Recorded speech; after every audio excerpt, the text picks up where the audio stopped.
আল্লাহর নিয়ামত। আমরা দোয়া করি আল্লাহ তাআলা এই পরিবারে আল্লাহর পক্ষ থেকে যে নিয়ামত দিচ্ছে, আল্লাহর স্পষ্ট বক্তব্য, আল্লাহ রাসূলের স্পষ্ট হাদিস, পৃথিবীতে সকল মানুষ তার রিজিক নিয়ে দুনিয়াতে আসে।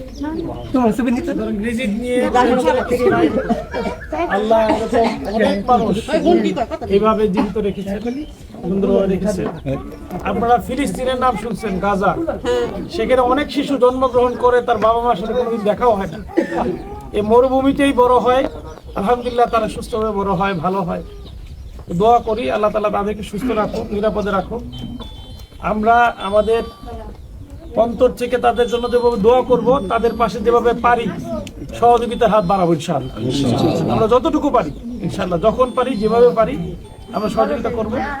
দোয়া করি আল্লাহ যেন তাদেরকে সবাইকে সুস্থ রাখে। এই নিয়ামত কিন্তু সুস্থতার মধ্য দিয়ে বেড়ে উঠবে। আল্লাহ যদি সুস্থ রাখে তাইলেই যথেষ্ট, এরপরে আল্লাহ তাদেরকে যেভাবে রাখে। মাশাআল্লাহ মাশাআল্লাহ।